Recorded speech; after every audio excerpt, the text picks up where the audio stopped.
Chapter number 5 emerging modes of business. भाई साहब board में कितने मार्क का आता है? टोटल 10 मार्क का, जिसमें से आपको 7 मार्क का अटेम्प्ट करना होता है। ठीक है, चैप्टर बहुत इजी है, थोड़ा सा टेक्निकल भी है। टेक्निकल इन द सेंस कि आपको कुछ चीज़ों का ध्यान रखना पड़ेगा, लेकिन भाई इसके अंदर से एक शॉर्ट आंसर ज़रूर निकलेगा, इसकी गारंटी है। शॉर्ट आंसर, एक छोटा सा आंसर ज़रूर निकलेगा, चाहे वो आउटसोर्सिंग हो, चाहे वो ई बिजनेस वाला टाइप का हो। ठीक है, नाउ ट्राई टू अंडरस्टैंड। सबसे पहले क्या दिया है? ई बिजनेस। ठीक है, अब ई बिजनेस वर्ड क्या है? It is an abbreviation of electronic business. E business का मतलब क्या होता है सर? Electronic business. यानी जब कोई भी आप बिजनेस किसके मदद से कर सकते हो सर? इलेक्ट्रॉनिक।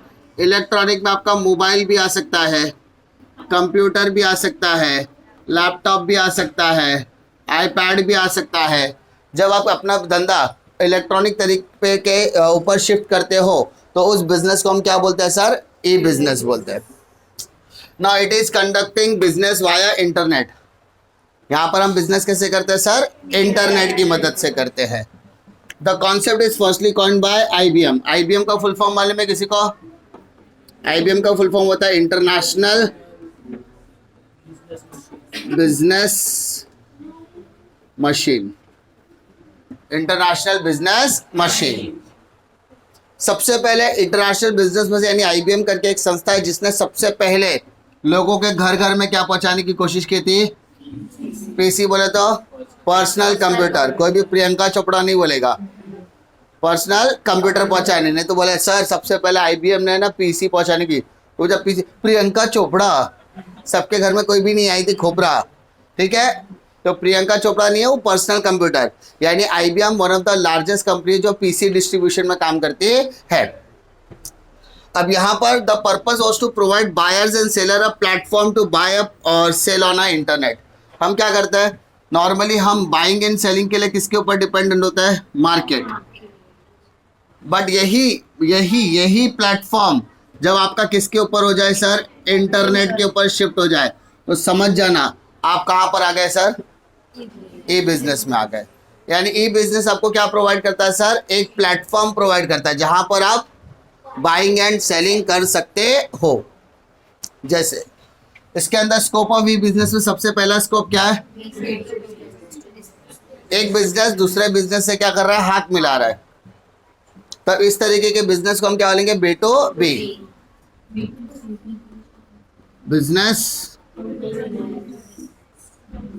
जैसे मान लो पर्सनल कंप्यूटर के अंदर नॉर्मली क्या करते हैं? एक बड़ी कंपनी के तरफ से इनपुट लेते हैं और एक बड़ी कंपनी में आउटपुट देने की कोशिश की जाती है। यानी जब दो तरीके की बिजनेस कंपनियां आपस में मिलकर एक दूसरे के साथ क्या करते हैं? व्यापार, तो उसको हम लोग बोलते हैं B2B। लेकिन जब यही बिजनेस कंपनियां कस्टमर के साथ डील करती है, जब यही बिजनेस की कंपनियां किसके साथ डील कर रही है सर? कस्टमर के साथ डील कर रही है, तो समझ जाना वो क्या है sir? B2C, business to consumer वाला पार्ट आ जाएगा। ठीक है, जैसे इसमें हम नाम ले सकते हैं, हम लोग अमेजॉन का नाम ले सकते हैं या फ्लिपकार्ट का नाम दे सकते हैं ना। तो ये तरीके की जो कंपनी है वो कहाँ पर आएगी? B2C में आ जाएगी। थर्ड आती है सर C2C, मतलब कस्टमर टू कस्टमर। इसमें सबसे बेस्ट एग्जांपल क्या आता है सर? OLX या क्विकर का नाम सुना होगा? क्विकर सुना है ना? कस्टमर अपना सामान क्या करता है? फोटो खींचता है, OLX पे डालेगा, क्विकर पे डालेगा। जिसको जरूरत होगी सेकेंड हैंड वगैरह की सामान को, तो क्या कर सकते हैं? वो कस्टमर डायरेक्टली दूसरे कस्टमर से डील कर सकता है। दूसरा आता है कस्टमर टू बिजनेस। कभी कभी क्या करता है कस्टमर, जैसे तुम लोगों ने सुना होगा car-dekho.com। car-dekho.com सुना है क्या? या आपने cars24.com सुना रहेगा, जिसमें आप अपनी गाड़ी को क्या करते हो? OLX कार का नाम सुना होगा। कस्टमर अपनी गाड़ी को किसी बिजनेस वाले को क्या करता है? बेच देता है। फिर B2A, बिजनेस टू एडमिनिस्ट्रेशन। मानो गवर्नमेंट को टैक्स भर रहा है, तो जब कोई भी कंपनी गवर्नमेंट के पास जाती है, किसके पास जाती है सर? गवर्नमेंट के पास। या गवर्नमेंट के किसी भी एडमिनिस्ट्रेटिव अथॉरिटी के पास जाकर अपनी कोई भी तरीके की सर्विसेज लेती या देती है तो हो जाएगा B2A। और जब यही चीजें आप करते हो, जैसे आपको किसी गवर्नमेंट स्कूल में हॉल बुक करना है, आपका बर्थ सर्टिफिकेट आपको बनाना है, आपका मैरिज सर्टिफिकेट आपको बनाना है ना, या आप किसी भी बोलते हैं ना पानी का बिल भरने जा रहे हो, वाटर बिल भरने के लिए जा रहे हो, तो ये सब करने के लिए आप कहीं गवर्नमेंट के किसी ऑफिस में जाओगे ना, तो वो सारी ऑफिस कहाँ देखने के लिए मिलेगी? C2A के अंदर देखने के लिए मिलेगी। समझा? तो यहाँ पर आपको क्या है, टोटल कितने टाइप के बिजनेस देखने के लिए मिलेंगे? 6। समझा? अब आ जाओ नेक्स्ट पॉइंट पे, advantages and disadvantage. Advantage disadvantage किसका? ए बिजनेस का। ए बिजनेस का सबसे पहला एडवांटेज क्या बेटा? इसमें आपको कोई भी जगह फिजिकल लेने की जरूरत नहीं है। आपको अपना धंधा, आपको अपना बिजनेस कहाँ पे चलाना है सर? इंटरनेट पे। किस पे चलाना है? तो आपके पास सिर्फ और सिर्फ क्या होना जरूरी है? एक वेबसाइट होना जरूरी है। अगर आपके पास वेबसाइट नहीं तो आपके पास एक प्लेटफॉर्म होना जरूरी है। कितने लोगों ने Meesho.com का नाम सुना है? सुना है कि नहीं सुना है? मीशो का मतलब क्या होता है? पैर भी चले। मीशो का मतलब क्या होता है? एक साइट है जहां पर आप अपने सामान को खरीद भी सकते हो, बेच भी सकते हो, दूसरे से खरीद के दूसरे को बेच भी सकते हो। यानी वो आपको क्या करता है? एक प्लेटफॉर्म प्रोवाइड कर रहा है। प्लेटफॉर्म मतलब एक जगह प्रोवाइड कर रहा है जहां पर आप अपना सामान बेच सकते हो। तो ई बिजनेस क्या करता है? आपको सेटअप करने के लिए कोई भी फिजिकल प्लेस की रिक्वायरमेंट नहीं है। जैसे आपने उबर ईट्स का नाम सुना होगा, जोमेटो का नाम सुना होगा, है ना, स्विगी का नाम सुना होगा। यहाँ पर अगर आप खाना अच्छा बनाते हो तो आप अपने घर के किचन से किसी भी तरीके की होटल मैन्युफैक्चरिंग का प्रोसेस को चालू कर सकते हो। इसमें आपको बड़े बड़े होटल खोलने की ज़रूरत नहीं है। स्विगी जोमेटो से डील कर लो, वो डिलीवरी बॉय आपके घर तक आएगा, आपके घर से खाना उठाएगा, कस्टमर के दरवाजे तक छोड़ कर आएगा। आपको कोई हैवी बल्कअप सेटअप की ज़रूरत भी पड़ने वाली नहीं है। तो ई बिजनेस में कोई भी सेटअप का पैसा लगने वाला नहीं है, या लगेगा भी तो बहुत ही कम। No geographical boundaries. E business में आप दुनिया के किसी भी कोने में क्या कर सकते हो? बिजनेस कर सकते हो। जैसे मान लो आपका काम है हैंडलूम का। हैंडलूम समझता है बेटा? क्या होता है?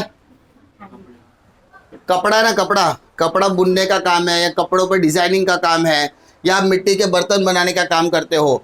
तो आप इंडिया में रहकर दुनिया के किसी भी कोने में किसी भी कस्टमर को अपना सामान क्या कर सकते हो? बेच सकते हो। बशर्ते आपको उधर तक वहां तक डिस्पैच करवाना पड़ेगा, वहां तक डिलीवरी करवानी पड़ेगी। लेकिन इट इज़ पॉसिबल कि दुनिया के किसी भी कोने से कस्टमर आपके धंधे को देख सकते हैं, बिजनेस को रीच आउट कर सकते हैं। It is just possible due to a business. समझा? Third, government subsidy. यहाँ पे अगर आप ई बिजनेस करते हो, गवर्नमेंट हमेशा बोलती है कि हम बिजनेस को क्या करेंगे? सपोर्ट। तो गवर्नमेंट से जो जो मदद मिल सकती है, ठीक है, और ये सब्सिडी बोला था, फाइनेंशियल मदद की बात करेंगे हम लोग। किसकी बात करेंगे सर? फाइनेंशियल मदद की बात करेंगे। तो जो भी मदद पहुंचेगी वो कौन सी होनी चाहिए? फाइनेंशियल मदद होनी चाहिए। तो वो फाइनेंशियल मदद पहुंचाएगा कौन? पहुंचाएगा गवर्नमेंट पहुंचाएगी। अगर आप बिजनेस करते हो, आप एंटरप्रेन्योर हो, तो आपको गवर्नमेंट के अलग अलग स्कीम के तहत आपको फाइनेंशियल जरूरतें पूरी की जा सकती है। समझा? फिर ई बिजनेस के लिए आपको इन्वेस्टमेंट भी क्या लगेगा सर? सबसे कम लगेगा, लोअर लगेगा। लोअर मतलब कम लगेगा। समझा? क्योंकि यहाँ पर आपको किसी भी तरीके का फिजिकल सेटअप करने की जरूरत नहीं है। बड़े बड़े होटल्स को देखा है, होटल चलाने के लिए बहुत जगह लगेगी, सिटिंग अरेंजमेंट लगता है, कहीं पे एसी लगता है, कहीं पे एसी नहीं होता है, पंखे तो लगे ही होते हैं, काम पर रखना पड़ता है, किचन सेटअप करना पड़ता है, इन्वेंट्री मैनेज करनी पड़ती है, स्टॉक लेकर आना पड़ता है, स्टॉक लेकर जाना पड़ता है, उस पर प्रोसेसिंग होती है, दिन भर का काम झाम। लेकिन अगर आप ई बिजनेस कर रहे हो तो आपको बड़े बड़े स्टॉल वगैरह चालू करने की जरूरत नहीं है। अगर आप छोटा सा सेटअप लेकर बैठोगे तो भी आप इजीली बिजनेस कर सकते हो। फिर आता है बेटा इजी पेमेंट। इजी पेमेंट मतलब पहले क्या होता था? दुकान तक जाओ, सामान देखो, सामान खरीदो और उसके बाद पेमेंट करो। यहाँ पर आपके लिए क्या, घर बैठे आप क्या कर सकते हो? किसी भी तरीके के पेमेंट गेटवे के साथ क्या कर सकते हो? टाई अप कर सकते हो। पेमेंट गेटवे के साथ आपने टाई अप कर लिया ना, जैसे पेपाल हो गया, पेपाल का नाम सुना होगा, राजरो पे हो गया, इनके साथ आप अटैच होके आप कस्टमर के बैंक अकाउंट से अपने बैंक अकाउंट में पैसा डायरेक्टली ट्रांसफर करवा सकते हो due to easy payment. Paytm, PhonePe, Google pay, ये सब नंबर आप क्या कर सकते हो, वहाँ पे अटैच कर सकते हो। लेकिन उसको अटैच करने के लिए भी आपको क्या लगेगा, बेसिक एक प्लेटफॉर्म लगेगा। तो ये प्लेटफॉर्म अटैच करने पर आपके अकाउंट पे पैसे इजीली डेबिट होने वाले या क्रेडिट होने वाले हैं due to easy payment. Amazon pay कोई भी सामान ऑर्डर करते हो तो आप यूपीआई के जरिए, debit card, credit card, phone पे, गूगल पे के जरिए पेमेंट कर सकते हो ना, इजी पेमेंट ऑप्शंस। मान लो किसी ने कैश ऑन डिलीवरी चूज कर लिया तो पाप हो गया क्या उसका? नहीं। कैश ऑन डिलीवरी होगा, अपने को टेंशन, अपने को खाली सामान भेजना है। डिलीवरी मैन जब तक पैसा देगा नहीं, यानी सामने वाला कस्टमर जब तक पैसा देगा नहीं तब तक डिलीवरी वाला डिलीवरी देने वाला है क्या? नहीं। तो अपने को पेमेंट का टेंशन लेने की जरूरत नहीं है। And last, it is convenience. Convenience मतलब सहूलियत है, आपको फायदा है, आपको ज़्यादा हेडेक लेने की ज़रूरत नहीं है। बिकॉज ई बिजनेस में आपका बिजनेस बड़ी ही स्मूथली तरीके से चलने वाला है। बट इसके कुछ डिसएडवांटेजेस भी है। पहला डिसएडवांटेज है हाई रिस्क। आपका जो डिफॉल्ट पेमेंट का स्ट्रक्चर बढ़ सकता है, डिफॉल्ट बढ़ सकता है, सिक्योरिटी का इश्यू आ सकता है, आपका जो डेटा है, आपकी जो इंफॉर्मेशन है वो लीक हो सकती है, आपके जितने कस्टमर है, कस्टमर का फ़ोन नंबर, ईमेल आईडी जैसे बेसिक इंफॉर्मेशन चोरी की जा सकती है। या हो सकता है आपका बिजनेस बहुत ज़्यादा पॉपुलर हो तो कोई आपके बिजनेस मॉडल को कॉपी कर सकता है। तो ये सारी चीज़ें पॉसिबल है। जैसे एक आप लोगों ने सुना होगा, नहीं सुना होगा पता नहीं, सब लोगों ने अमेजोन का नाम तो सुना ही है। अमेजोन देखता है कि किसका प्रोडक्ट सबसे ज़्यादा बिक रहा है। जब जिसका प्रोडक्ट सबसे ज़्यादा बिकता है ना, वो क्या करता है, वैसा सेम प्रोडक्ट बनाता है। अमेजोन सेम प्रोडक्ट बनाएगा और उसका प्रोडक्ट के ऊपर अपना खुद का प्रोडक्ट बनाए रखेगा, दूसरे पे अपना प्रोडक्ट रखेगा और अपना प्रोडक्ट बेचेगा उसके नाम से। उसने देखा, मान लो कि मानो जैसे मैंने बोला एक स्मार्ट पेन मैंने बनाया और मस्त बिक रहा है। अमेजोन बोला इसका सेल बहुत अच्छा हो रहा है, तो अमेजोन क्या करेगा, मेरा पेन, मेरा ही स्ट्रक्चर, मेरा ही सब कुछ ऐसा लेगा, खुद बनवाएगा। और जब लोग स्मार्ट पेन सर्च करेंगे तो वो अपना प्रोडक्ट पहले दिखाएगा और मेरा प्रोडक्ट नीचे, यानी अब लोग क्या खरीदेंगे, उसका प्रोडक्ट ज़्यादा खरीदेंगे। तो यहाँ पे आपके डेटा लीक होने की वजह से उसका बिजनेस अपॉर्चुनिटी क्या हो गया, बढ़ गया। तो अपने पास जब आपका लोगों तक रीचमेंट बढ़ जाएगा तो कोई भी कंपनी अपना फ़ायदा लेना चाहेगी ना, इसीलिए। थर्ड आता है लैक ऑफ पर्सनल टच। दुकान में जाकर कोई भी सामान खरीदने पे आप सामान देखते हो, टच करते हो, फील करते हो, पहन के देखते हो, अच्छा लग रहा है, नहीं लग रहा है। ऑनलाइन में ऐसा होता है क्या? एक दिन की बात है,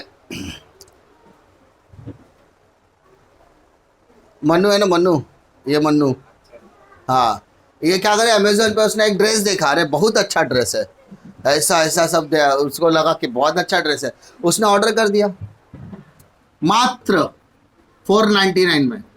खुश हो गई, अरे वाह प्रिंसेस वाला ड्रेस आएगा। समझा? पहला चीज, उसके यहाँ पे डिलीवरी तो हुआ, जब उसने देखा तो उसमें देखा कि ये जो ड्रेस है ना वो अनड्रेस है, मतलब अभी तक सिला हुआ नहीं है, सिर्फ कपड़ा आया है।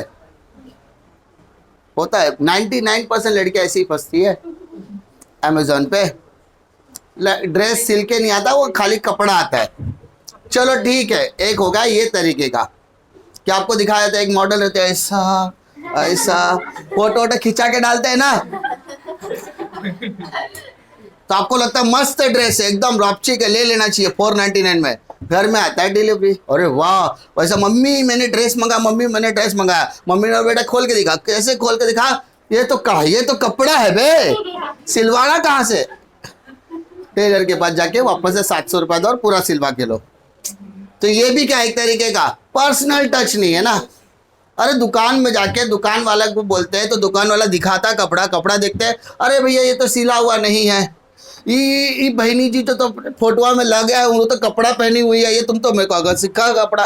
अरे बहन जी कपड़ा ऐसे ही आता है, आपको घर पे आके ड्रेस सिलवाना पड़ता। बोले अच्छा ठीक है, अरे भैया इसको सिलवाए खाते तो 700 रुपये खर्चा लगेगा, तो कपड़ा 400 रुपये का बा, तो थोड़ा तनिक कम कर दो। अच्छा ठीक है भाई, नहीं 299 में ले लो, नहीं तनिक और कम कर दो 240 में ले लो। होता है ना, बार्गेनिंग होता है, बट यू कांट बार्गेन इन, आपको पता भी नहीं चलेगा। एक बार तो ऐसा स्कैम हो गया सुशांत के साथ, शशांक के साथ। क्या सीन हो गया, इसने चप्पल ऑर्डर किया, सोचा मम्मी, जैसे मम्मी मेरा चप्पल आ गया, मम्मी बोले दिखा, चप्पल फेंक के मम्मी ने मारा, बोले देखो तू घोड़ा है 16 साल का, चप्पल आई है 6 साल की। अमेज़न पे पता ही नहीं चला उसको 6 साल का है कि 16 साल का है। लैक ऑफ पर्सनल टच, है ना। केवल के साथ और भी ज्यादा बड़ा प्रैंक हो सकता है। अमेज़न पे गाड़ी ढूंढ रहा था,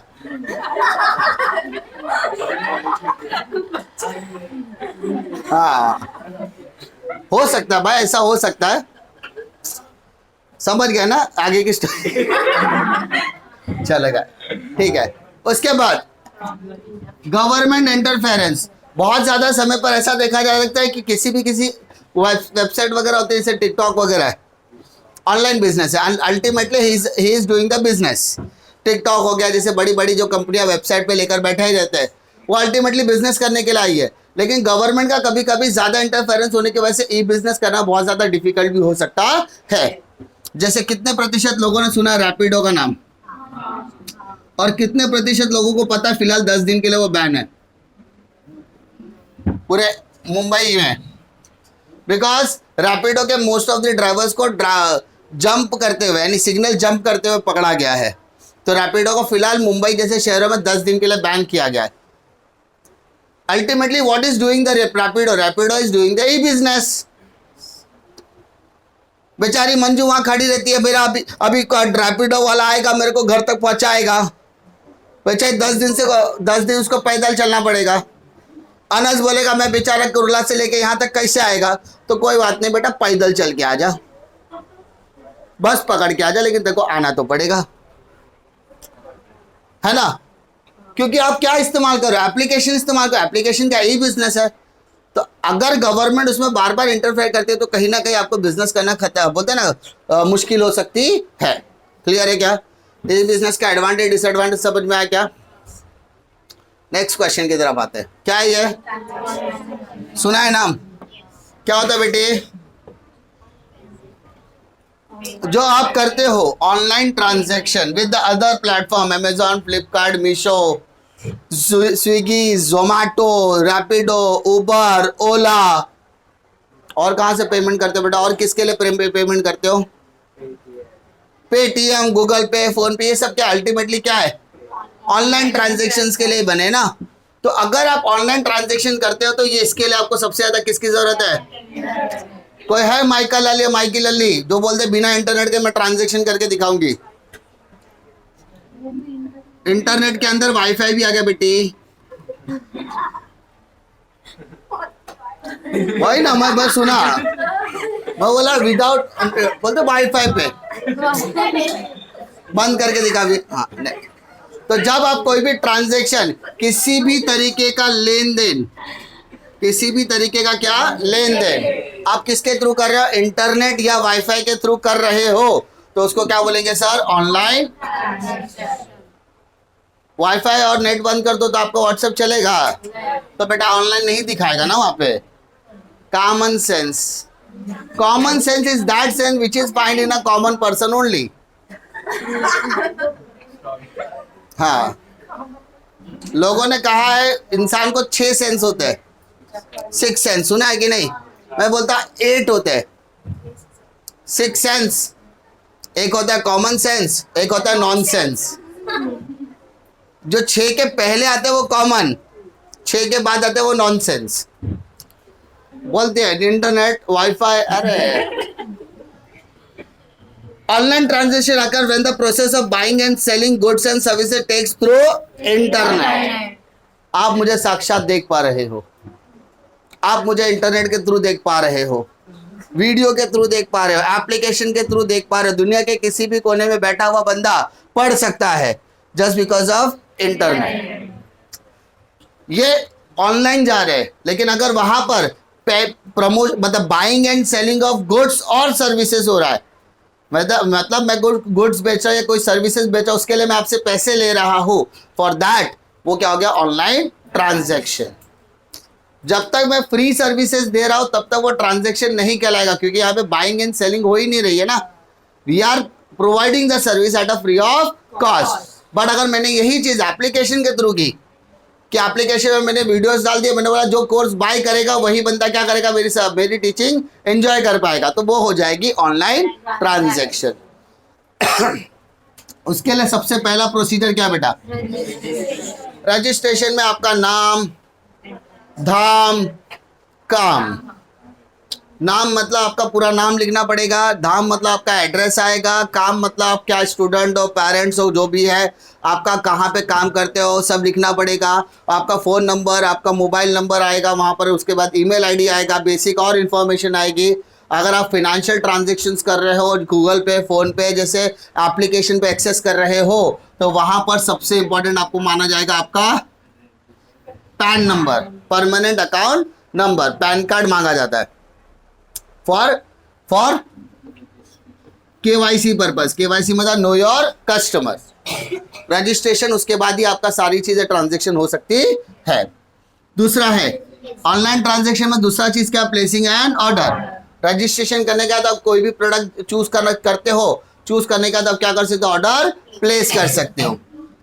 आपको जो प्रोडक्ट पसंद आएगा आप उसके लिए क्या करोगे, पेमेंट। अब पेमेंट के लिए तो देयर आर 4 टाइप्स। आप पेमेंट कैसे कर सकते हो, मतलब पहले ऑर्डर दो, फिर इंतजार करो, अभी आएगा अभी आएगा अभी आएगा, और जब आ गया तब निकालो, देखो और पैसा देकर निकालो। कुछ लोग क्या करते हैं, नेट बैंकिंग करते हैं, यूपीआई वगैरह से करते हैं ना। फिर कुछ लोग डेबिट कार्ड या क्रेडिट कार्ड का इस्तेमाल करते हैं, कुछ लोग डिजिटल कैश का इस्तेमाल करते हैं। अब डिजिटल कैश का मतलब क्या होता है, एक तरीके का हम लोग बोल सकते हैं रिवॉर्ड बोल सकते हैं, रिवॉर्ड। कुछ लोग रिडीम पॉइंट लगाते हैं, पता है कि नहीं, या कुछ लोग कूपन कोड लगाते हैं। तो एक तरीके का वो आपके लिए डिजिटल कैश का काम कर रहा है, आपका पैसा कम हो रहा है ना। और अभी तो अपने पास इंडियन रुपीस में भी आ गया, डिजिटल कैश आ गया, तो आप उसका भी इस्तेमाल कर सकते हो। समझा, यस और नो। नेक्स्ट में जाए, नेक्स्ट क्वेश्चन क्या बोलता है बेटे, आउटसोर्सिंग। इसके लिए सबसे बेस्ट एग्जांपल होता है शादी। मेरी हो गई इसलिए बता रहा हूं, तुम्हारी होगी इसलिए बाद में बताऊंगा। एसी चालू कर बेटा, बहुत गर्मी हो रही है इन लोग को, शादी हुआ तो और ज्यादा। आउटसोर्सिंग का मतलब क्या होता है बेटा, जब आप अपनी, एक वर्ड यहां पर इंपॉर्टेंट है बेटा, नॉन कोर बिजनेस एक्टिविटी। बहुत सारी जगह पर ऐसा देखा गया कि आप नॉन कोर बिजनेस एक्टिविटीज नहीं लिखते हो। अरे जो काम मेरा है वो तो मैं करूंगा ही ना, लेकिन जो काम मेरा नहीं है वो काम भी अगर मैं करने बैठूं तो उसमें मेरी एनर्जी भी जाएगी, मेरा टाइम भी जाएगा और मेरा मनी भी जाएगा, पैसा भी जाएगा। अगर ये काम अगर मैंने किसी और को दे दिया तो मेरी एनर्जी भी बचेगी, मेरा टाइम भी बचेगा और कम पैसे में ये काम हो जाएगा। क्या हो जाएगा बेटा, कम पैसे में मेरा काम हो जाएगा। तो इसी को क्या बोलते हैं बेटा, outsourcing. Outsourcing is the process of contracting some business function to specialised agency. जैसे अभी एनुअल डे आ रहा है, जिसके लिए आप लोग सभी लोग एक्साइटेड है, तो कैसा लगेगा एनुअल डे में 5 तारीख को मैं खाना बनाते मिलूं, अच्छा लगेगा? नहीं। कैसे लगेगा मैं वहां पे पर्दा लगाते हुए मिल रहा हूं? नहीं ना, सब काम मैं तो कर नहीं सकता। तो यहां पर मैं क्या करूंगा, जैसे डेकोरेशन का काम डेकोरेटर को दे दूंगा, खाना बनाने का काम किसी कैटरर को दे दूंगा। तो कैटरर का रोज का काम है ना। अगर मान लो मैंने संस्कृति को बोला कि संस्कृति 300 आदमी का खाना बनाना है, तो बेटा कितना चावल लगेगा, तो क्या करेंगे, 1 कटोरी चावल एक इंसान को, तो 300 आदमी को 300 कटोरी, और 300 कटोरी क्या करेंगे, 1 2 300 कटोरी होते होते। लेकिन अगर मैंने किसी स्पेशलाइज बंदे को पकड़ा जिसको बोला मेरे को 300 350 आदमी का खाना बना के चाहिए, वो सीधा बोलेगा सर 35 किलो चावल ला के दो। समझा? ये होता है, एक स्पेशलाइज्ड बंदे को पता होता है कितना दाल नमक भात सब क्या लगने वाला है। अनस्पेशलाइज्ड बंदा वही 100 ग्राम चावल गिनेगा, एक आदमी 100 ग्राम चावल। अब बेचारा साहिल है, कढ़ाई के अंदर बैठ के खाने वाले इंसान को तुम बोलोगे 100 ग्राम, है ना? तो आउटसोर्सिंग का मतलब ये होता है कि जब आप अपना कुछ काम किसी स्पेशल कॉन्ट्रैक्ट को में दे देते हो, जो आपका काम बहुत ही अच्छी तरीके से स्पेशलाइज तरीके से करके देगा, तो उसको क्या बोलते हैं अपन? आउटसोर्सिंग। शादी में सबसे ज्यादा यही होता है, सभी लड़कियां मेकअप करती है। देखो लड़कियां दो ही तरीके से दिखती है, एक अच्छी और एक बहुत अच्छी। हाँ उसको मालूम है मार खाएगा बाद में, बुरा बोला तो। सभी लड़कियां मेकअप करती है, लेकिन शादी के दिन अलग तरीके से तैयार होना रहता है, ब्राइडल मेकअप। तो ब्राइडल मेकअप करने के लिए स्पेशल ब्यूटी पार्लर से लड़की आती है, औरत या लड़की जो उसको तैयार करती है, because it is a special moment. और स्पेशल मोमेंट पे स्पेशल काम स्पेशल लोगों से कराने पर आपका काम कुछ हद तक कम हो जाता है। आउटसोर्सिंग, कैटरिंग, डेकोरेटर, ये सब भी ना, घर के बाहर जगह है, 4 बम्बू गाड़ा और शादी चालू, ऐसा होता है क्या? नहीं। तो यहाँ पर आप अपना काम किसी और को दे देते हो। वैसे बिजनेस के अंदर भी होता है, कुछ ऐसे काम होते हैं जो बिजनेस नहीं भी हैंडल करेगा तो भी बिजनेस चलेगा, लेकिन करना जरूरी है, इसलिए वो किसी और को कॉन्ट्रैक्ट पे दे देता है। उसका क्या एडवांटेज है? पहला एडवांटेज है ओवरऑल कॉस्ट, पैसा बचता है बेटा, पैसा बचता है, ओवरऑल कॉस्ट एडवांटेज। दूसरा बेटा stimulates entrepreneurship, employment and export. यहां पर क्या होता है, जब हम किसी अपना नॉन कोर बिजनेस एक्टिविटी किसी और को दे देते हैं, तो वो बंदा हमारा काम करता है, तो कहीं ना कहीं हम क्या कर रहे हैं? भावी एंटरप्रेन्योर रेडी कर रहे हैं, बिजनेसमैन कर रहे हैं ना, व्यापारी, है ना? आने वाले टाइम पे वो हमारे बिजनेसमैन बन सकते हैं बड़े अच्छे खासे तरीके से, और वो 10 लोगों का एम्प्लॉयमेंट भी देगा। कैटरर अकेला काम करता है क्या? नहीं, वो 10 12 15 20 लोगों को लेकर आता है, उससे हमारा काम आसान हो जाएगा, और कुछ लोगों को क्या मिलेगा? एम्प्लॉयमेंट मिलेगा। नहीं तो देखो कंपनी, बड़ी बड़ी कंपनियों में देखो डेकोरेटर के लिए 1000 1500 लोगों का क्राउड आता है, और अगर पता चला वो कंपनी खुद ही खाना बनाने लगी तो एम्प्लॉय को बोलेगा एम्प्लॉय तेरा इंक्रीमेंट रुका है, चलो आज हमारे साथ पूरी बाजी भराओ, है ना? तो ऐसा नहीं होना चाहिए, इसलिए वो क्या करता है? आउटसोर्स कर देता है कैटरिंग का काम। उसके बाद लो मैन पावर कॉस्ट, जो रोजमर्रा काम करता है वही काम रोज करता है, तो वो सस्ते में भी करेगा। कैटरर वाले को पता है पूड़ी तलने के लिए कितना पैसा देना है, और तुम किसी भैया को पकड़ लो या बहनी को पकड़ लो कि बहनी तेने का हमारा पूड़ी तल के दे, तो बोले 1500 रुपये लूँगी, और वही बंदी कैटरर के यहाँ पे 800 रुपये में काम करती है, क्योंकि उसको पता है कैटरर को 10 और मिल जाएंगे, लेकिन ये मेरे को शक्ल से दिख रहा है कि इसको आज काम निकलवाना है, इसलिए ज़्यादा पैसा मांगते हैं, है ना? अगर जैसे तुमने प्लम्बर देखा है, प्लम्बर हो गया, या आर्टिशियन या इलेक्ट्रिशियन हो गया, आपके घर की लाइट चली जाए अचानक में, आपने किसी इलेक्ट्रिशियन को कॉल किया, वो आपके घर में आएगा, 500 रुपये लेकर जाएगा, क्योंकि आपको गरज है ना? लेकिन एक बंदा है जो कॉन्ट्रैक्टर इलेक्ट्रिक का काम ही करता है, वो दिन भर इलेक्ट्रिशियन को लेकर आएगा, 500 रुपये दिन का देगा। इलेक्ट्रिशियन को पता है ये इसको पेड़ा नहीं बना सकते, बिकॉज उसका रोज का काम है, और आपको कभी कभार काम पड़ता है। तो अगर आप किसी को काम आउटसोर्स करते हैं तो उसको मैन पावर कॉस्ट क्या हो जाएगा? बहुत ही कम हो जाएगा। Fourth, access to professional expert and quality service. अभी तुम लोगों ने नाम सुना होगा अर्बन क्लैप, सुना है क्या? अर्बन प्रो, अर्बन क्लैप वगैरह का नाम सुना है, जहां पर आपको सब मिल जाएगा, इलेक्ट्रिशियन भी मिल जाएगा, प्लम्बर भी मिल जाएगा, सब कुछ, एसी रिपेयरिंग वाला भी मिल जाएगा, कारपेंटर भी मिल जाएगा, खाली बुक करो, वो अपने टाइम पर आएगा, काम करके निकल जाएगा। इससे क्या होता है पता है? आपको ज़्यादा भटकना नहीं पड़ता है, जो बंदा आएगा वो क्वालिटी भी देगा और अच्छे से काम भी करेगा, क्योंकि वो क्या है? प्रोफेशनल है। Concentrating on main activity rather than supporting one. हमें किसके ऊपर फोकस करना है? अरे यार एसी लाइट चली गई, चलो हम लोग ही बना देते हैं। जैसे वायर टच किया, राम राम, सब मस्त है, अरे तेरे को जब आता नहीं तो तू कर क्या रहा था बे उधर? अभी एक इलेक्ट्रिशियन को बुलाया, वो काम करेगा करेगा और चला जाएगा, और आप अपना काम करो, दोनों अलग अलग काम करो, क्योंकि जो आपका फोटे नहीं है, जो आपका काम कर, जो आपका एरिया ही नहीं है, उस पर आप ध्यान देने की जरूरत नहीं है। आपके लिए नर और मादा क्या है? बराबर ही है। क्यों? क्योंकि जो चीज आपको पता ही नहीं है, एक इंसान, एक बच्चा है, एग्जाम के टाइम पे रास्ते में जाता था, गौ माता को पैर पड़ते हुए जाता था। एक दिन बाप ने बोला बेटा क्या कर रहा? बोले गौ माता। बोले गौ नहीं, बैल है वो।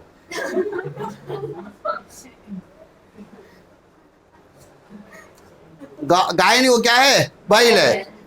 अरे तुझे पता ही नहीं गाय और बैल में अंतर, तो तू कैसे बात करेगा काम? मतलब you have to focus on your study. तुझे किस पे फोकस करना है? तो स्टडी पे फोकस कर। गौ माता तेरे को पास कराने आने वाली नहीं है। और पहली चीज, तुझे अपनी मेन एक्टिविटी पे फोकस करना, के अदर एक्टिविटीज पे। समझा? तो दो चीजें आपको समझना बहुत ज्यादा जरूरी है कि आपकी मेन एक्टिविटी कौन सी है और आपकी सपोर्टिंग एक्टिविटी कौन सी है। मैं आपको पढ़ा रहा हूं, ये मेरी मेन एक्टिविटी है। पिकनिक लेके जाना सपोर्टिंग एक्टिविटी है। अगर पिकनिक ले जाने के लिए भी अगर मैं इतनी जद्दोजहद मेहनत करूं, तो पढ़ाने का टाइम क्या हो जाएगा? खोटी हो जाएगा। अगर एनुअल डे के लिए मैं ही खुद प्रिपरेशन करने बैठ जाओ, खत्म। बच्चा बोला today there is no lecture because I have to go to buy trophies. बच्चा बोला वाह आज छुट्टी मिल गई। दूसरे दिन sorry dear today there is no lecture because I have to go and meet the decorator. 2 दिन छुट्टी। तीसरा सॉरी डियर आज today there is no lecture because I have to meet a caterer. हो गया। चौथे दिन फिर मैसेज आएगा। मतलब क्या हो रहा है? मैं नॉन कोर बिजनेस एक्टिविटी में ध्यान दे रहा हूं और अपनी मेन बिजनेस एक्टिविटी को भूल जाऊंगा। तो उससे क्या होगा? आपकी गुडविल रेपुटेशन खतरे में पड़ सकती है। तो आपको यहाँ पर क्या करना है? आपको अपना जो नॉन कोर बिजनेस एक्टिविटी है वो किसी और को दे देने पर आप चिंता मुक्त तरीके से भी अपने बिजनेस पर ध्यान दे सकते हैं। लेस इन्वेस्टमेंट, पैसा भी कम लगेगा क्योंकि आप अपनी जगह अपने बिजनेस पे क्या कर रहे हो? ध्यान दे रहे हो। कॉस्ट इफेक्टिव, खर्चा भी कम लगेगा क्योंकि वो एक्सपर्ट उस जरिए का है ना। अभी तुम लोग ने देखा है शादी में खाना खिलाते हैं जो कैटरर, वो 300 रुपये थाली लेते। कितना? 300 350 रुपये थाली लेते। एक थाली का 300 350, यानी एक इंसान ने प्लेट उठाया तो 300 रुपये कट गया। समझा? और 300 रुपये में आप कितना भी खाना खाओ चलेगा। एक थाली में आप कितनी बार भी खाना खाओ चलेगा। मैंने एक शॉर्ट्स देखा था, आरजे अभिनव का शायद था वो, आरजे अभिनव का शॉर्ट्स था वो। आरजे अभिनव क्या करता था? एक 5 स्टार होटल बुक किया था। उसमें ऐसा था कि 1,000 रुपया थाली था, 1000 रुपीज़ पर प्लेट फूड था। कितना? 1000 रुपीज़ पर प्लेट खाना था। पहले अभिनव गया, प्लेट उठाया, चम्मच उठाया, सब उठाया, गया, खाना खाया, आया, उसने अपने फ्रेंड को प्लेट दे दिया। वो फ्रेंड गया, चाचा को दिया, वही प्लेट लिया, खाया। मतलब 50 लोगों ने खाना खाया, लेकिन कितना प्लेट? एक ही प्लेट का यूज। फिर अभिनव बोलता है मैनेजर कितना? आपने बोला था 1000 रुपये का एक प्लेट, गिन लो आपकी प्लेट। तो वहाँ पे 49 प्लेट्स अनयूज थी। 49 प्लेट अनयूज थी। 50 में से 49 अनयूज, यानी एक ही यूज हुई है। आपने बोला था एक प्लेट का 1000 रुपया, तो एक ही प्लेट यूज हुई तो कितना हो गया? 1000 रुपया लो और मैं जा रहा हूं अभी। समझा? तो यहाँ पे उसने क्या किया? कॉस्ट इफेक्टिव हो गया ना ये। ऐसा नॉर्मली होता नहीं है, ऐसा नॉर्मली होता नहीं है, लेकिन कॉस्ट इफेक्टिव हो गया ना अगर आपने सारा काम आउटसोर्स किया है तो। फिर आता है वर्क एफिशिएंसी। आपको सिर्फ किसके ऊपर फोकस करना? अपने काम पे, बाकी का काम उन लोग देख लेंगे। अभी चलो सबको अपना अपना काम बांट दिया। डेकोरेटर अपना काम कर रहा है, कैटरर अपना काम कर रहा है, ट्रॉफी वाला अपना काम कर रहा है। तो अगर कैटरर आके वहां पे खाना बना रहा है तो डेकोरेटर आके वहां पे क्या करेगा? वो अपने काम पे ध्यान देगा, कैटरर अपने काम पे ध्यान देगा, ट्रॉफी वाला अपने काम पे ध्यान देगा, और हम लोग अपने काम पे ध्यान देंगे ना। तो सबका एफिशिएंसी क्या हो गया? बढ़ गया, क्योंकि सबको अपना काम समय पर कंप्लीट करना है, वर्क एफिशिएंसी। अगर एक ही इंसान 4 काम कर रहा है तो कैटर के पीछे भी जा रहा है, इधर के दिल चल जा रहा है, फिर इधर जा रहा है, नहीं कर सकता, नॉट पॉसिबल। तो वर्क एफिशिएंसी बढ़ाने के लिए आपको काम को आउटसोर्स करना ही पड़ेगा। And last knowledge sharing. फिर जब आपका काम वाम हो जाता है तो हम लोग ऐसे खड़े रहते हैं, फाइनली एनुअल डे डन। फिर इधर वॉचमैन से बात करते हैं हम लोग, कैटर से बात करते हैं, सबसे बात करते हैं, तो हम लोग को ज्ञान देते रहते हैं। सर 350 बच्चे आए थे सर, आपके बच्चे शैतान है सर। वो सर मोटा था ना, मोटा सर, वो 12-15 पाव तो पाव भाजी का खुद ही खा गया। बोलते मेरे को कैटर वाले से, बोलते वो सर उधर देखो, वही प्लेट लेके वो कोने में बैठा कालिया। बोला हाँ हाँ क्या सर, वो मालूम है कितनी बार आया यहाँ पे खाना लेने के लिए? मतलब कितने? सुबह 7, तो शाम को 7 बजे काउंटर चालू किया था, अभी 10:30 बजे, अभी तक प्लेट लेके बैठा है। ऐसा होता है भाई, ऐसा लिटरली होता है। फिर हमने पूछा जान दो यार, खाने दो, बच्चों का ही दिन है। मैं बोला, फिर पूछता हूँ छोड़ो वो सब, आज का एक्सपीरियंस कैसा था? अच्छा था, बुरा था? हाँ सर सब अच्छा था, सब मज़ा आ गया, सब अच्छा, बस ये चलता है। तो एक्सपीरियंस मिलता है ना कि क्या अलग अलग जगह पर जाने से अलग अलग लोगों का माइंड सेट है, समझ में आता है, तो आपको अलग अलग लोगों से डील करने में भी समझ में आएगा। समझा? तो वर्क एक्सपीरियंस भी बहुत मैटर करता है नॉलेज शेयरिंग के साथ। फिर व्हाट आर द डिसएडवांटेजेस? सबसे पहला आता है customer focus, lack of customer focus. आप यहां पर कस्टमर के ऊपर फोकस करने वाले नहीं हो। मान लो ऐसा होता है नॉर्मली, कैटर वाले को बोल दो, देख भाई गुलाब जामुन लिमिटेड है, एक इंसान को 2 ही देने का। मेरे साथ हुआ है, मेरा खुद का एनुअल डे, हमारे खुद के एनुअल डे पे कैटरर था, मैं बोला मेरे को, मैं बोला दे इसमें 2 गुलाब, बोलता है सर ने मना किया। अरे बोला सर मैं ही है। क्योंकि पहले मैं कोट पहना था, बाद में उतार दिया था, तो मेरे को देने सब, मैं बोला पागल है क्या, पैसा मैं ही देने वाला हूँ। तो यहाँ पे क्या होता है, उसका कस्टमर पे ध्यान नहीं है। अभी मैं जिससे डील कर रहा हूँ, मालूम है ना, सेठ अलग होता है और एम्प्लॉय अलग होते हैं। काउंटर पे एम्प्लॉय खड़े रहते हैं, सेठ उधर आराम से हाँ सब चल रहा है कि नहीं बराबर देखता रहता है। तो उनको सिर्फ और सिर्फ काम से मैटर करता है, कस्टमर को क्या मिल रहा है, कैसे मिल रहा है, उससे फर्क पड़ता है नहीं है। लास्ट में दाल, शादी में सब जाते हो, शादी में दुआ देने जाते हो, कोई अगर बोला झूठ नहीं सर दुआ देने गया था, पाप पड़ेगा पाप। सबसे पहला काउंटर खोलने का इंतजार करते हो, क्योंकि सारी वैरायटी आपको स्टार्टिंग में मिलेगी, एंड में बचा कुचा मिलता है। एग्री? हाँ कमेंट में बताना तुम लोग भी। तो वहां पे कस्टमर के, फिर लास्ट में जब लगता है कि 50-60 लोग बचे, तो उनका जीरा राइस कैसे बनता पता है तुमको? लिटरली बता तो मेरे आँख के सामने बना है। मैं एक शादी में गया था फ्रेंड की, तो लास्ट हम लोग लेट पहुंचे, तो लास्ट में जीरा राइस बनाने का तरीका देखा मैंने उसका। चावल उबाल के निकाला, जीरा लिया, उसके ऊपर छिड़क दिया जीरा राइस। हाँ मतलब जीरा को तेल में से निकाला, थोड़ा सा तड़का निकाल के फिर उसको हिला के जीरा राइस बना रहा है। वहां पे उसको कस्टमर से लेना देना नहीं है। He is committed towards your service, service पे फोकस है, कस्टमर पे फोकस नहीं है। दाल में पानी डालो, दाल बनाओ और दे दो।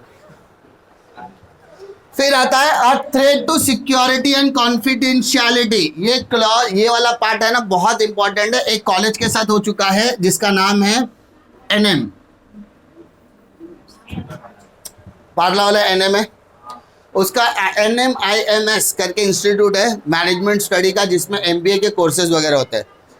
इसमें ऐसा हो गया था, उसने एग्जामिनेशन लेने के लिए एक अलग से कंपनी को हायर किया था, एंड उस कंपनी ने क्या किया था, उस कंपनी का जो प्रोसेस था वो पूरी आउटसोर्सिंग था।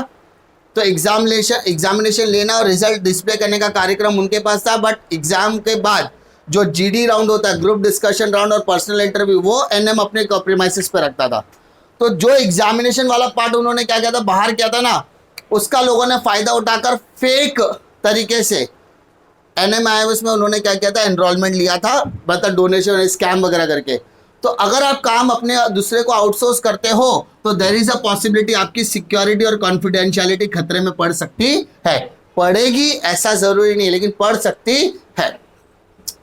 फिर आता है डिससैटिस्फैक्टरी। कभी कभी आपको कोई सर्विसेज में मजा, अरे यार भाई तुम भाई बहुत भरोसा करके मैंने कैटरिंग का काम दिया था, लेकिन तुम्हारे खाने में आज दम नहीं था। होता है कभी कभी। आप क्या करते हो, स्पेशल लोगों को पकड़ते हो, काम करता है वो, लेकिन आज आप उसके काम से खुश नहीं हो, डिससैटिस्फैक्टरी। यार मैंने अपने दोस्त की शादी में आपका खाना चखा था, क्या खाना था, लेकिन उसी दोस्त से नंबर लिया, आपसे कांटेक्ट किया, आज आपने मेरे शादी में खाने की वाट लगा डाली। डिससैटिस्फैक्टरी सर्विस। क्या से क्या हो गया देखते देखते, ऐसा होता है ना, डिससैटिस्फैक्टरी। फिर आता है एथिकल इशू। उस दिन उसका सेट मजे अच्छे मूड में था तो अच्छा खाना बनवाया, आज खराब मूड में, नहीं खाने का तो बोलने का था ना मेरे को, ऐसा बोला। ये कैसा बात करे तुम, ये कैसा बात। फिर होता है एथिक्स। एथिक्स भूल जाता है। कस्टमर भगवान नहीं है, उसके लिए कस्टमर पे एथिक्स भूल गया ना, वो अपना बिजनेस बेसिक प्रिंसिपल भूल गया। Customer is the king, customer is God, वो भूल चुका है। आज वो एथिक्स नहीं है तो वो डिससैटिस्फैक्टरी सर्विस देता, कभी ना कभी वो अपने एथिकल इश्यूज को भूल सकता है, बिकॉज आउटसोर्सिंग में उनको कंपनी से लेना देना नहीं है। Misunderstanding of contract. कॉन्ट्रैक्ट गलत तरीके से समझ लिया जाता है। जैसे हम लोग बोलते हैं ना कि भाई साहब संडे को पार्टी है, आ जाना संडे को। अब संडे को सुबह कॉल किया, भाई आ रहा है ना, भाई संडे को है ना, मतलब भाई आज ही संडे है, अरे यार मेरे को लगा अगला संडे। ये दोस्त के साथ हुआ। अगर यही चीज आपने किसी को काम पे दिया है कि आज कैटरिंग का सर्विस है, डेकोरेटर को दिया है, और यही चीज उसके साथ हो जाए, क्या बे क्या शॉर्ट कर रहा है बे, अरे आज ही कैटरिंग है, अरे यार ऐसा होता है। मिसअंडरस्टैंडिंग ऑफ कॉन्ट्रैक्ट हो जाता है। इसलिए आपको बोलते हैं ना, जब भी आप किसी को काम दो, पैसों का व्यवहार, तो उसको डेट टाइम और प्लेस चारों बताने का, कि भाई साहब संडे मतलब 5 फरवरी 2023, ठीक है, डेट टाइम शाम को 6 बजे से लेके 10 बजे तक, ठीक है। कहां पर, ये पर्टिकुलर हॉल में। कभी भी याद रखो, जब किसी से व्यवहार करो तो उसका रिटर्न में प्रूफ रखो, ऑनलाइन ट्रांसफर रखो, चेक का प्रूफ रखो, कैश में डील मत करो जब आप किसी को एडवांस देते हो, पहला चीज। दूसरा इंपॉर्टेंट रूल, आप जब किसी को कॉन्ट्रैक्ट देते हो तो 4 चीजें लिख कर दो। उसका प्रूफ आपके पास भी होना चाहिए और उसके पास भी होना चाहिए। 4 चीजें व्हाट्सएप पे कर दो, चलेगा। डेट टाइम एंड प्लेस उसको लिख दो। और जब आपका काम हो 5 तारीख, 2 दिन पहले फ्राइडे को फोन करके, भाई संडे को काम है, सैटरडे को फिर एक बार रिमाइंडर, फ्राइडे को खाली याद दिलाने के लिए, सैटरडे को डिस्कस करने के लिए, संडे सुबह को खाली उसको बताने का कि कितने बजे तक आप आ रहे हो। तो उसको हैमर करना जरूरी है, क्योंकि अगर वो भूल गया तो आपकी इज्जत गई, समझा। And last, delay services. वही बोला ना, लास्ट मोमेंट पे अगर अरे यार आज ही है क्या, तो आज जो आपका काम 4 बजे शुरू होने वाला था वो 6 बजे 6:30 बजे, तो आपकी सर्विसेज डिले भी हो सकती है। तो इस वजह से ये सारे डिसएडवांटेज हो जाते हैं किसके लिए, आउटसोर्सिंग के लिए, ठीक है। फिर आ जाओ फॉर्म्स ऑफ आउटसोर्सिंग। पहला है बीपीओ, केपीओ, एलपीओ। बीपीओ मतलब बिजनेस प्रोसेस आउटसोर्सिंग, केपीओ मतलब नॉलेज प्रोसेस आउटसोर्सिंग, और लीगल प्रोसेस आउटसोर्सिंग, ठीक है। जब आप अपनी नॉन कोर बिजनेस एक्टिविटी किसी और को दे दोगे तो बन जाएगा बीपीओ। नॉलेज के अंदर टेक्नोलॉजी रिलेटेड मैटर आ जाता है बेटा। किससे रिलेटेड, टेक्नोलॉजी, जैसे कंप्यूटर, मोबाइल फोन।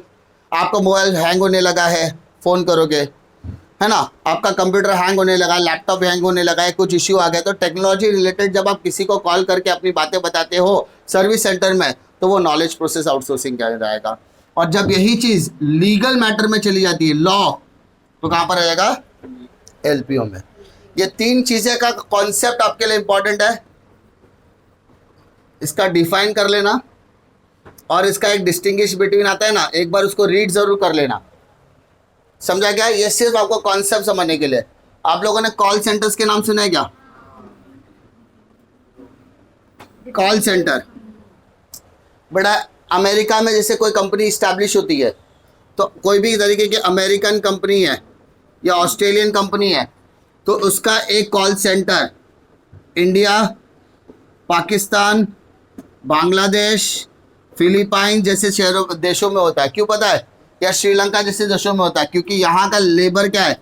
चीपेस्ट है, चीपर या चीपेस्ट है, मतलब सस्ता है। और हम अपने एक्सेंट को, एक्सेंट मतलब बात करने के तरीकों को किसी भी तरीके से कन्वर्ट कर सकते हैं। American accent, Australian accent, England accent, language में हम लोग कन्वर्ट कर सकते हैं और यहाँ पर हमें एक्सपेक्टेशन से ज़्यादा पैसे मिलते हैं। यानी अगर कोई भी अमेरिका में कंपनी है, वहाँ पर अगर आपको सपोर्ट सर्विस देनी है, तो वहाँ का एक एम्प्लॉय अगर मान लो वहाँ से $15,000 एक्सपेक्ट कर रहा है, $15,000, तो वो $15,000 जब इंडिया रुपीज़ में कन्वर्ट होगा तो 12 लाख होता है। कितना होता है? ये 12 लाख में आपके 1,000 एम्प्लॉय काम कर लेंगे, 12,000 रुपये वाले। या ऐसा समझो 12,000 वाले 100 एम्प्लॉय भी काम कर ले तो आपके 12 लाख तो ऐसे ही बन गए। मतलब यहाँ पे एक बंदा $15,000 ले रहा है, वहाँ पे आपके 100 बंदे खड़े काम करने के लिए। तो आपका प्रोसेस किधर फास्ट हो गया? इंडिया में। इसलिए आप क्या करते हो? कॉल सेंटर इन जैसे देशों में आप लोग इस्टेब्लिश करते हो। इससे आपका काम वही चीज़ है कि बिजनेस से रिलेटेड मैटर, तो बिजनेस में बीपीओ कहलाएगा। नॉलेज प्रोसेस है, टेक्निकल टीम है, टेक्निकल डिफिकल्टीज है, टेक्निकल से रिलेटेड बातें हैं तो नॉलेज प्रोसेस आउटसोर्सिंग में आ जाएगा। और लीगल मैटर से रिलेटेड है, लॉ है, कानून वगैरह की बातें करनी है तो वो एलपीओ के अंदर आ जाता है। डिफिकल्टी है, that's the end of your chapter. Difficulty chapter में सबसे इंपॉर्टेंट चीज़ है, चैप्टर पढ़ने के बाद काम आपका शुरू होता है। मैंने मेरा काम किया, मैंने अपना पढ़ाने का कार्यक्रम किया, लेकिन उसके बाद आपका काम शुरू होता है कि आप एक दिन में एक चैप्टर कर रहे हो या जिस बंदे ने एक दिन में एक चैप्टर नहीं किया उससे अभी कुछ होने वाला नहीं है। समझा? रिवीजन करना इंपॉर्टेंट है। महा रिवीजन कब आएगा? जब रिवीजन होगा। ट्राई टू अंडरस्टैंड रिवीजन कब, महा रिवीजन तब पॉसिबल है जब आपका रिवीजन हुआ हो। इसलिए डेली बेसिस पर आप एक एक चैप्टर अपन करेंगे ताकि आपको मैक्सिमम एडवांटेज मिलना चाहिए। चैप्टर मैं कराऊंगा, दूसरे दिन पूरा आपको समय मिल रहा है, वो पूरा दिन का टाइम मिलेगा, उसमें आप करने की कोशिश करो। दिन में एक चैप्टर अगर नहीं होगा कुछ भी नहीं कर सकते फिर तुम। साम दाम दंड भेद, ठीक है? सोना मोना खोना कुछ नहीं, सिर्फ और सिर्फ 1 महीना फोकस करके चैप्टर पे फोकस करो। आपका परसेंटेज गारंटी बोलता हूँ 70% क्रॉस होएगा। अगर 1 महीना अपने सब जादू टोना सब भूल गए तो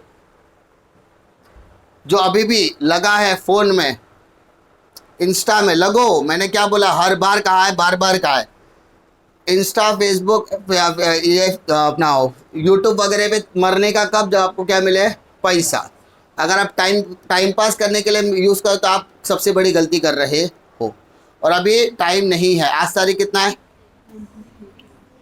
23 तारीख है। अगले 23 को शायद आपके 2 पेपर भी हो जाए। सो आपके पास अब समय नहीं है। जितना भी समय मिल रहा है मैक्सिमम से मैक्सिमम रिवीजन का कोशिश करो, ठीक है? Otherwise you will going to suffer. किसी को इसका फ़ायदा और किसी को आपका नुकसान नहीं होने वाला। Ultimately you have to take the advantage of this, ठीक है? चलो।